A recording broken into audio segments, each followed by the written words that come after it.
Happy New Year, Shana Tova, and welcome.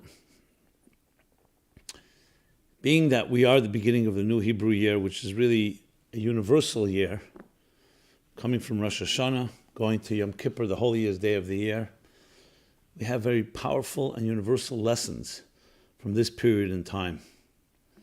And namely, what we will be discussing now is how to make amends with somebody. How to make amends with someone. Every one of us, at some time or other, may have hurt someone, may have wronged someone. And often we ignore it, we avoid it, we deny it, we minimize it. But there are times when we really think about it and realize we have to do something about it. Whatever the motivation may be. And the question is, what do you do about that? But before you talk about what to do about it, it would be good to know what really happens when we hurt one another. And whether this is a loved one, a friend, a stranger. Well, we make mistakes, sometimes deliberate, sometimes it's not a mistake in an inadvertent way, but something quite intentional. Unfortunately, we live in a world where there's much injustice done, and we're all guilty at some point of doing something wrong to another. So this is the topic we're going to speak about because, as we shall discover, one of the most noble and most powerful demonstrations of human dignity is the ability to make amends. Yes, we make mistakes, we make errors, but not to allow it to fester and to continue, but to correct it. But do we know the impact of our behavior on ourselves, on others, on the universe? Because if we did, we clearly would be far more forthcoming and far more vigilant in dealing with these issues. And this is the time of the year when we do it. Yom Kippur is called the Day of Atonement. You can say it's a day of making amends, both between our human being and God and between one another, one person to another. That's why there's a series of laws that actually regulate and designate of how one has to ask forgiveness from those that we may have hurt and how they're obligated to give forgiveness. But we'll be talking now more about our end of it. So the question is, what is the significance of making amends before we get into the importance of doing it and how to do it? And what happens if you don't feel that guilty? What happens if you can get away with it? Has anything long-term damage been done? And the answer is absolutely. So let's begin with that. The interesting thing is the word in Hebrew for forgiveness is mechila. That's the noun, forgiveness. To forgive, the verb is mochal, limchel. And you'll see that word used often, especially in the Yom Kippur services, which is next week. What is the meaning of the word mechila, forgiveness? So mechilos has another meaning with those three letters. Mochal, it means circle. A mochal is a circle. What's one connected to the other? Absolutely.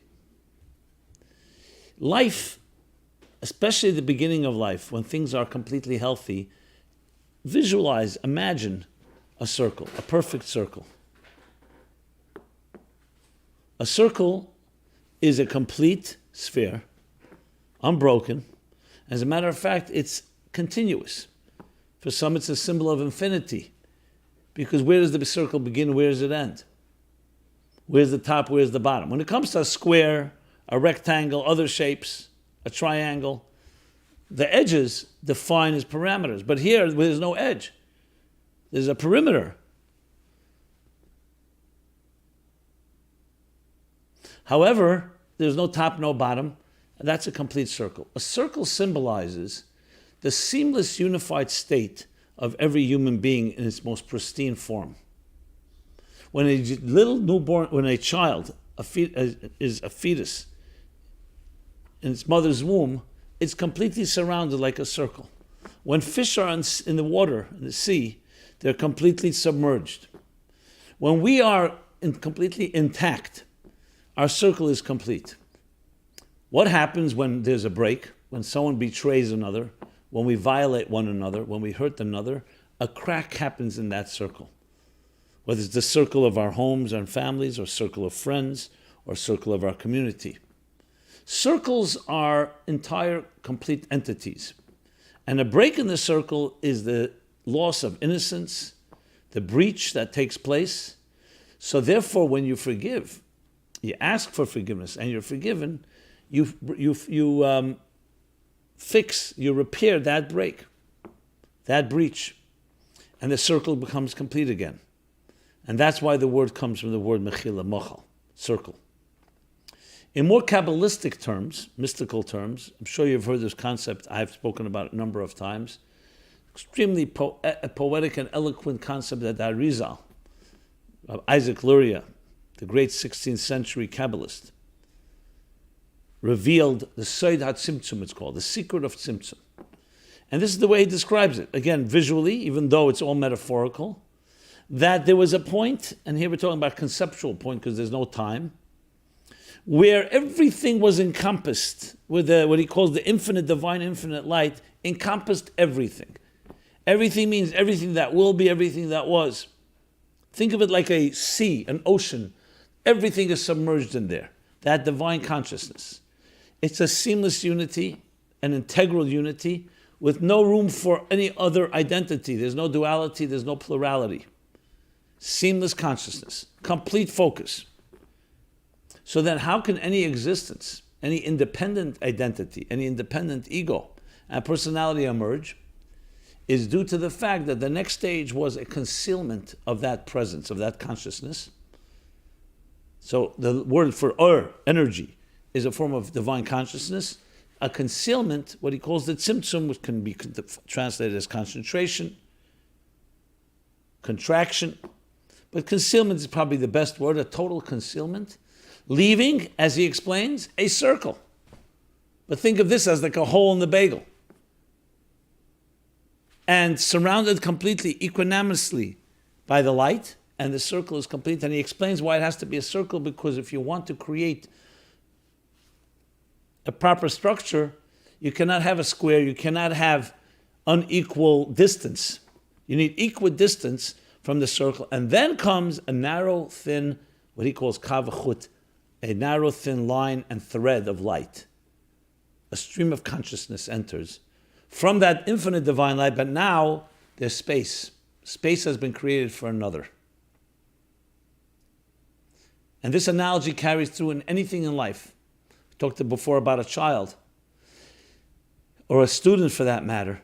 If a teacher just allows all his brilliance to be unfiltered and just expressed without any concealments, it would overwhelm any student, any child. So what the teacher does, he conceals that brilliance in a total way, and then slowly streams, thought by thought, spoon-feeding it into the student, which now has been left space for the student to emerge. A mother has space in her womb for a child. We all create space for another when we have a relationship. So on one hand, we need to somewhat withhold our own intense energy to allow for another to emerge. On the other hand, we have to communicate and connect with them. So it's interesting, the circle, here in this way, creates the space. But then comes the connection, that stream of consciousness. Now, unfortunately, because independence has now been created, and now you do have a duality, you have separate entities, if they don't cooperate, they can end up becoming divisive. And divisive can lead to the breach that I described, where one person hurts another. In a seamless divine conscious unity, there's no room for any breaches, there's no room for any hurt, because there are no two entities. As soon as you leave space for another, right away you have the situation where the other can decide not to cooperate, or the different others can decide not to work hand in hand. So the intention of the circle was not to conceal as an end in itself, to create separation. It was separation in order to reunite and reconnect. But this time in a form of harmony, of independent entities can work together in a cooperative and coordinated way. Harmony. So, yes, there's no risk when you only have one consciousness, one divine consciousness. Once you have more than one, meaning more than one consciousness, an independent entity, an ego, independent consciousness, there's immediately room for conflict. It doesn't have to be that way, but it's possible. If there was only one color on earth in existence, there was only one sound, it couldn't create any chaos because there's only one sound. As soon as you have many sounds, many voices, many different colors, many different shapes and forms, it has the potential for chaos and noise and clutter, or worse, or has the potential for organizing it in a way that it comes together in a beautiful harmony. And that's what we call beauty, harmony within diversity. So diversity has the potential for conflict and divisiveness, but it doesn't have to go that way. Diversity can end up becoming an even richer beauty than that single cell or that single color or musical note that preceded it all. So you can associate it with the numbers 1, 2, and 3. 1 is a singularity. 2 is a duality with the potential to go either way, and 3 is harmony. Symbiosis of taking many different forces and putting them in the right order and connecting them. And that's a tremendous innovation because on level 1, you didn't have the potential for any diversity, for differences. And now you do, and it still works hand in hand. Bringing it back to our discussion, the only reason one person can hurt another is because we're different entities. The Talmud Yerushalmi, the Jerusalem Talmud, says it in very beautiful terms. Is it possible for one hand to hit another hand? No, because it's one entity. Does it make sense? If your left hand does something wrong, the right hand is going to punish it? We know, unfortunately, in the diseases, autoimmune diseases, where the immunity system turns on the body itself, it's one of the most horrendous type of situations. Because the body that's supposed to work well together is now rejecting, one part is rejecting another as if it's a stranger, as if it's an alien intruder, an invader. So the beauty of the human body is that it's very diverse, but it works together in a healthy, balanced way when it's healthy. So when one person hurts another, wrongs another, in any other way, damages or destroys or betrays or violates, abuses, you name it, the circle that was meant to be a place where independent entities emerge in order to connect as one, like in a circular form, like a circle, has been severed, has been somewhat cut, breached. And now we need to bridge the two. So when you talk about making amends, it's not just the right thing to do in the sense you hurt someone. Of course, it's right for you to ask for forgiveness, right for you to correct it and amend, some way repair the situation. That goes without saying. But it's much deeper. What you've done is you have violated the integral unity of all of existence. So you haven't just violated the other person, you've also violated yourself. You've betrayed yourself. You've betrayed existence itself and the universe itself. Because all of it was meant to be a nice, beautiful circle. And you have broken the circle in some way. So then we come to this period of time in the year, which we'll explain in a moment why this time of the year. And we have the opportunity to mend, to repair, to correct.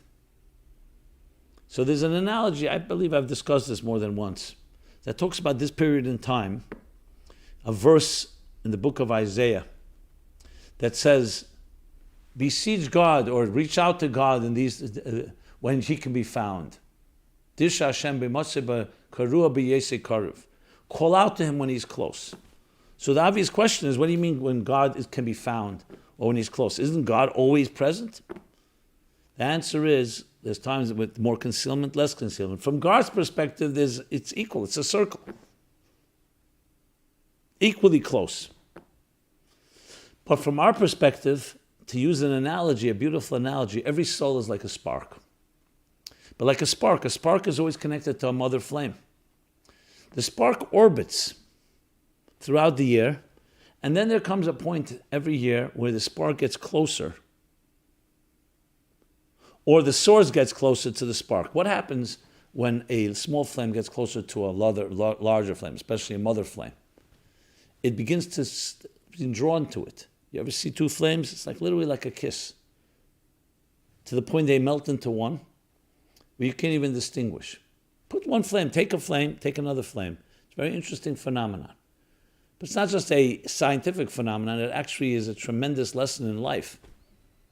Because our spark, which is our divine soul, says the soul of God, the soul of a human being is the flame of God. A flame. It's like a flame. But a flame can be orbiting and not sensing, or at least not consciously sensing all the time in the most powerful way, its source.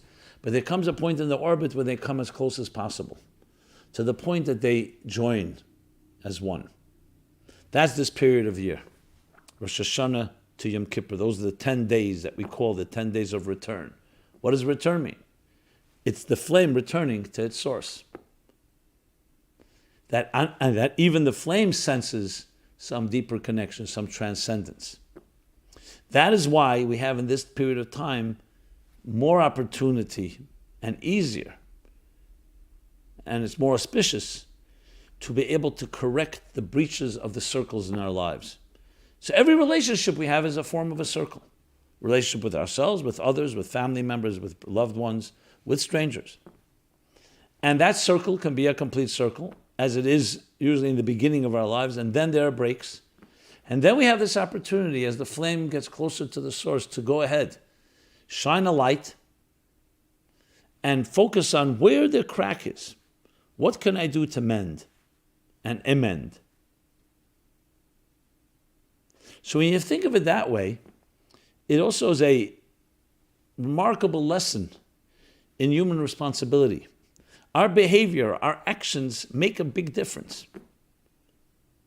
To use the analogy of the butterfly effect in physics, that a butterfly flaps its wings in Kansas City, which can create a typhoon in Singapore.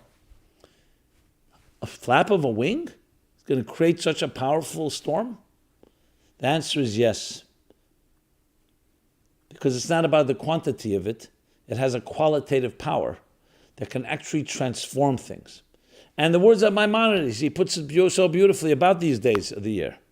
He says a person should always look at himself or herself as their good deeds and negative things they've done are equally balanced on a scale, the two ends of the scale.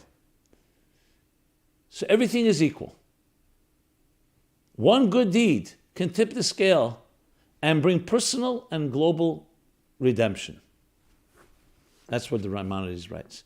Obviously, the negative is also true, but I want to focus on the positive. It's essentially the butterfly effect long before that term was ever coined or even appreciated. The idea that an act creates a ripple effect that ripples through all of existence, not just this material world, but all the cosmic levels, all the spiritual levels, and has impact, both for good and, God forbid, and unfortunately also for negative. So when there's a breach, one person just hurts, insults another. So you can think, what's the big thing in the scheme of things? 7.5 billion people and counting. Billions and trillions and trillions and trillions of cells and universes and solar systems and stars. I mean, you name it. Even on Earth itself, the multitudes of species and creatures, and each creature with its complex structure. One little act of one person somewhere? Yes, because it's not quantity we're talking about. We're talking about quality. We know a human being has between 35 and 75 trillion cells. One cell, one mutation, one can wreak havoc. An additional or lacking one. Today we understand this like never before. You look at a computer program, it can have millions of lines of code. Add one dot or take away one dot, and the whole code could be destroyed and even become destructive. One dot? So the analogy given for it is like we'll go out on a sailboat or on a boat, group of people, everyone paid the fee, go out on a nice sightseeing trip on some beautiful ocean. As they're going, one of the people is seen suddenly drilling a hole under his own little seat in the boat. And the others say, "What are you doing?" He says, "I paid for this seat. I'm not drilling it under your seat, I'm drilling it under my seat." What's the answer? We're all in one boat. Your little hole is going to affect us all. So it's not about whether it's small or whether it's under your seat. When you understand the universe as one long boat, one big boat, one big vehicle, then one little speck, one fiber, one cell affects it all. In the human body, someone will say, "You know what? Who cares about the toes? The human toe."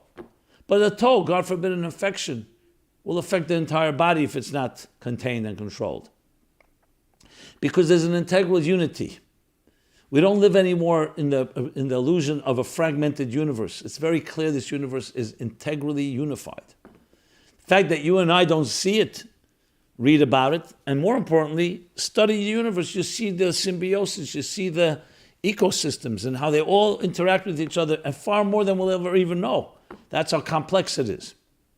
Like the human body, which is a small universe. So a detail in one corner affects everything. And Maimonides said it so beautifully 1,000 years ago almost.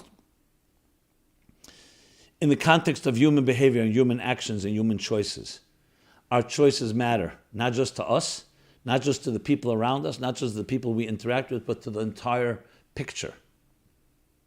And once you think of it that way, hurting another is hurting everything. Somewhere, something is given.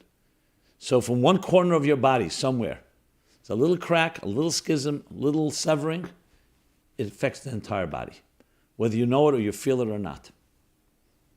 So that just compels us to look at this far more seriously and with far more accountability and responsibility. Because it's not just that we want to correct the breach, we want to make sure it's whole, because when it's healthy, everyone is also healthy. So that's the positive side. It's not just when one corner is hurt, everything is hurt. It's also when all of it is healthy, you become healthy, and the person that you interacted with becomes healthier, and everyone around you becomes healthier, and the community, and ultimately the world at large and beyond. So that gives entire new gravitas, new gravity to the power of Rosh Hashanah Yom Kippur in this time of the year. Because you're talking about the central nervous system. Rosh Hashanah is the head, central nervous system, the control center. And what's done now impacts not just now, it impacts everything all the time. In truth, it's all the time that way.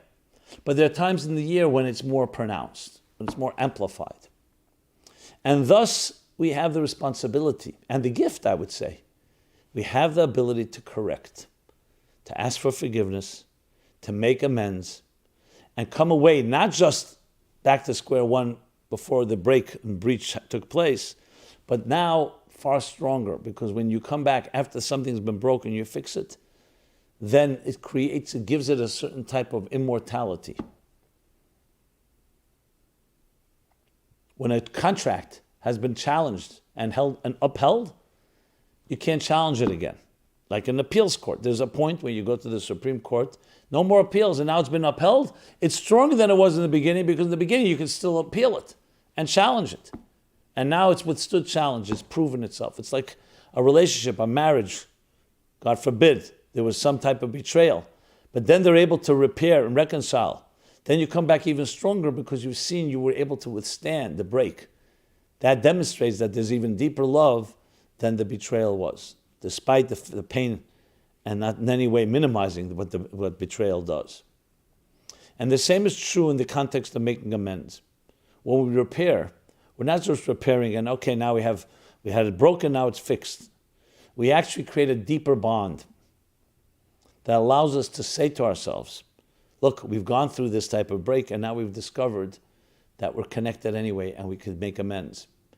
And then, as going back to the analogy of the tzimtzum, when the divisiveness leads to problems, and then you find unity afterwards, the harmony is even deeper. Because now you've seen the dark side, and now you come back even stronger and more committed and more passionate. in addition to new energy being drawn down in the effort of having to reconcile, because you have to dig deeper. So with that said, we've talked about the importance of making amends, the importance of asking for forgiveness, the importance of looking back at your year and your life and saying, who have I hurt? What can I do about it? And even though pride comes into play and ego comes into play, shame, yet when you understand the consequences, when you understand the implications and the stakes and how important it is to make the circle complete again, that's a great motivator. It's not about humiliating you. It's not about hurting you. It's about correcting something that needs to be corrected and will change the universe for the better forever and ever. So now let's talk about the second half of this discussion, which is the method. How? How do we make amends? Now, obviously, it goes without saying, nothing goes without saying, so everything has to be said. It begins with your own integrity and sincerity. Many people will make amends because they know that if they make amends, they may gain something from it. If they need that person, or their reputation may have been tarnished, or whatever it may be. So first of all, even if it's ulterior motives, we're not afraid of ulterior motives, because at least begin with something. It's better than not doing anything. But obviously, it's really a test of one's integrity.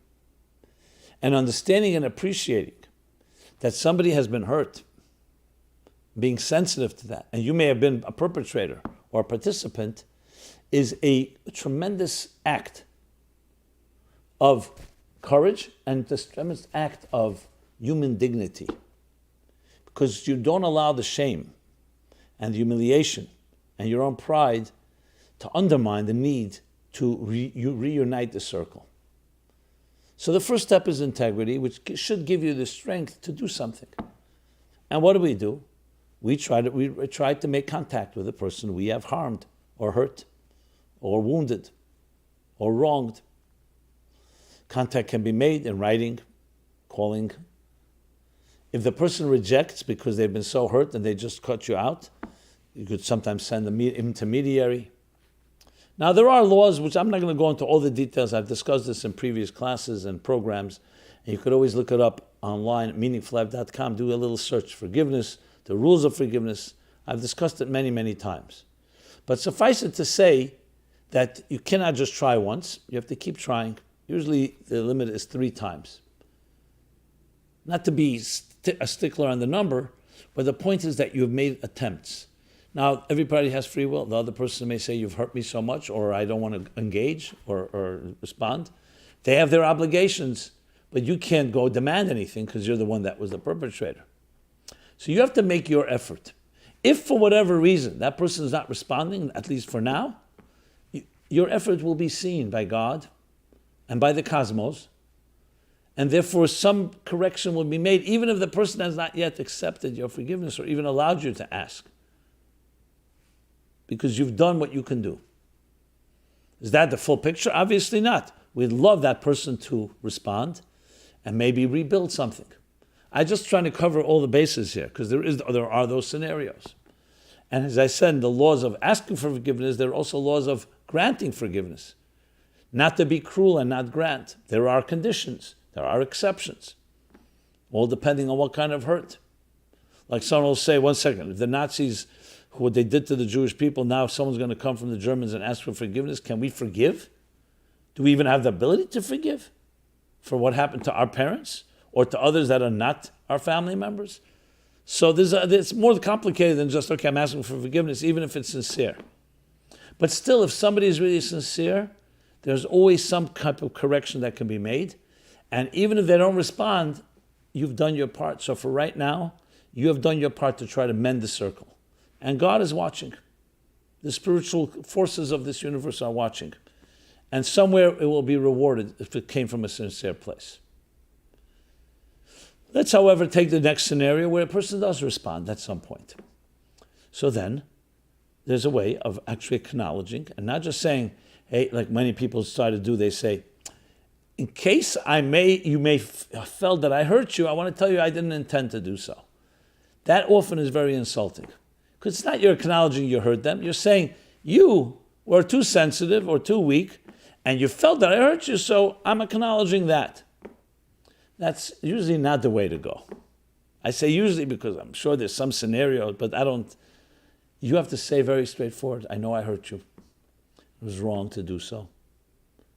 And I want to make amends. I want you to accept my apology, and I want to tell me how we can reconcile. How can we correct this? What can I do?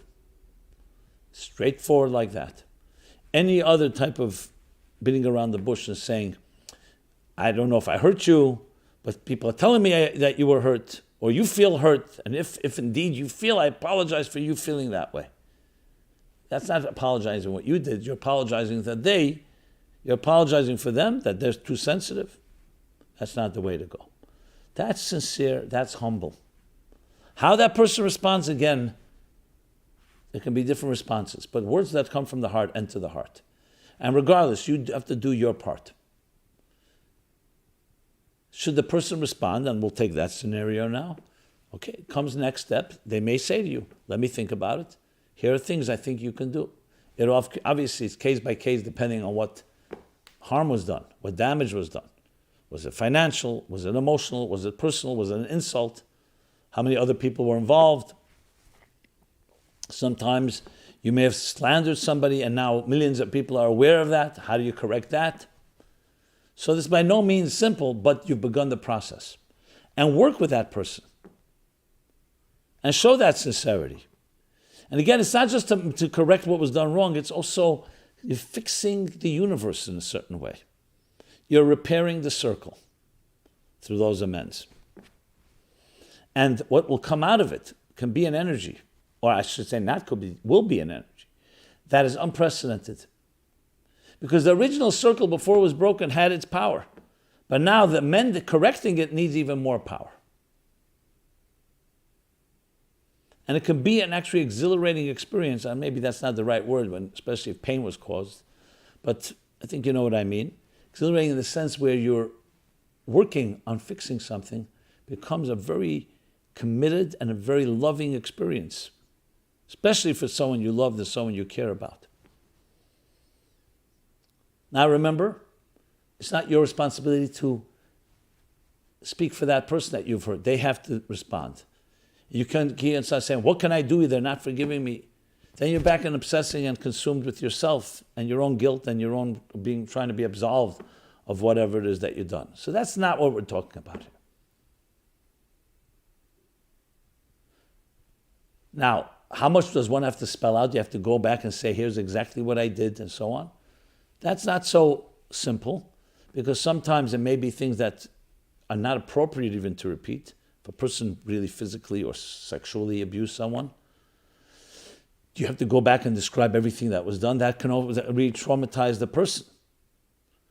But it has to be enough that the person knows that you're talking about it in a very specific way. And it's not just, in case I hurt you in the last 30 years, I'm apologizing. No, it's specific. We know what we're talking about. And the person understands that you understand, that you are accountable, and it wasn't just a general amorphous blanket apology. Of course, different hurts require different type of amends. Some are far deeper. People whose lives have been shattered, unfortunately, due to abuse, sexual abuse, especially in other forms. That still doesn't mean you can't make amends. It still means you need to acknowledge and you need to.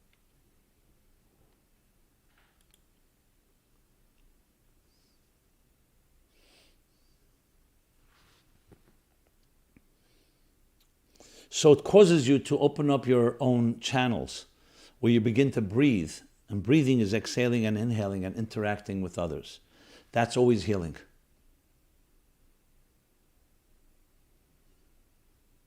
So the circle that we're talking about, the repair of the circle and the correction also makes you a healthier person. Because when you're focused on yourself and your own self-preservation, and in the process have stepped and hurt another person, what happens is, as a result, is that you yourself are being deprived of the give and take that life is so much built upon. The give and take you had with that person, instead of it being a healthy give and take, you took and returned and hurt the other person in the process. The correction is like an opening up of a stuffed or blocked artery that allows it to breathe again, that allows it to circulate again.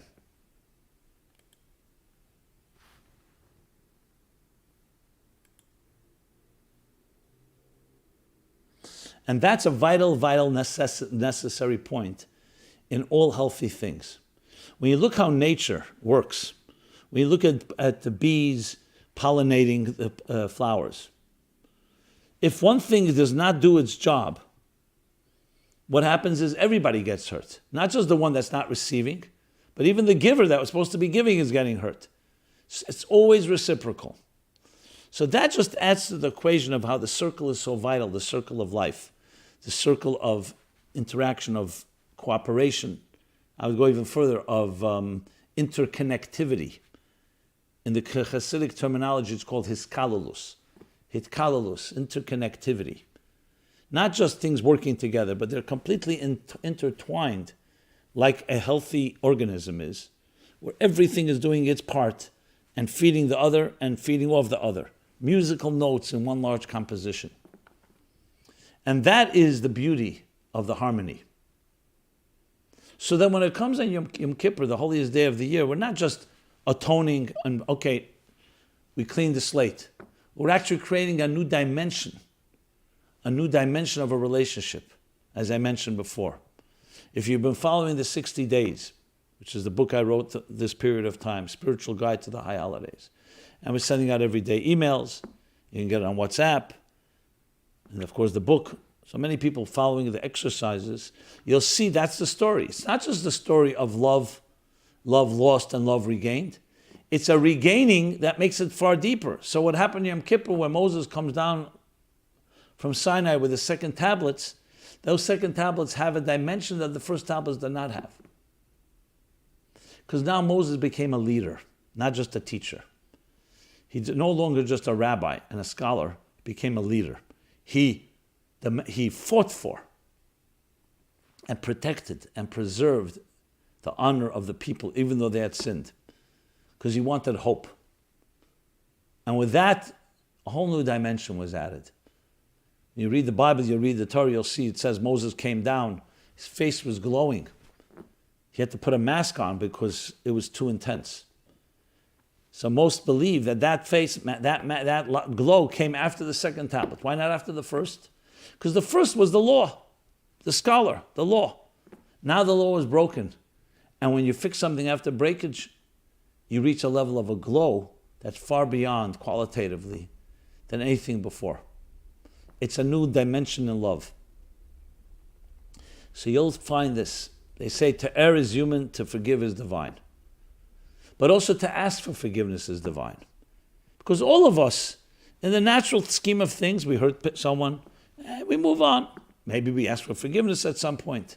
But at best, it's, as I said before, it's just equaling the scales. But if you use it as an opportunity where you dig deeper, introspection, and you learn to love deeper, because you've seen the damage done, then you come away as a new person. You have a new glow, a new level of refinement, a new level of majesty, because you've been through the dark and you've discovered the light.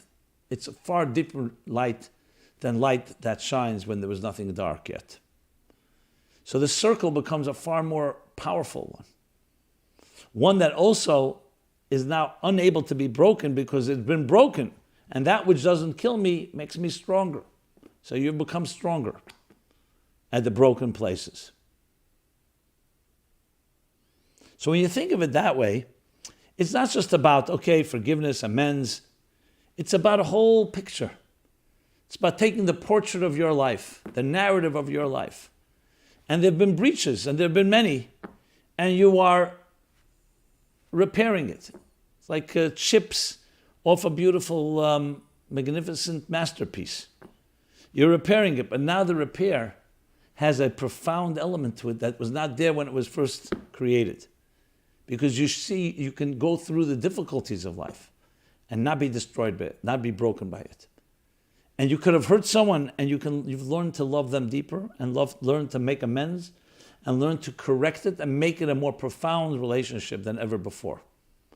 And this is especially true when it comes to marriage and personal relationships, friendships, close ones, siblings. Unfortunately, you see many at war with each other. Many don't talk to each other for whatever, usually very superficial, money, other things. They'll give you a whole case why it's horrible. My brother betrayed me. And it may even be true to some extent. But those that are able to transcend that and go deeper reach a level of connection that is far, far more powerful. And I've seen it.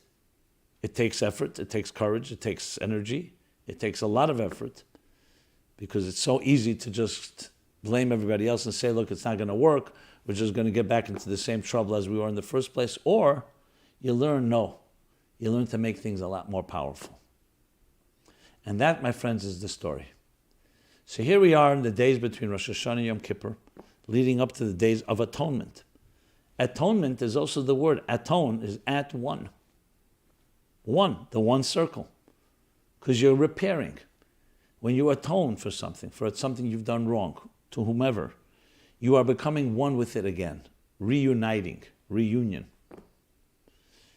At one, which is what we're looking for. But it's a oneness now that has come from a break. A oneness that has come from fragmentation. A oneness that has come from a wreck, from a shattering.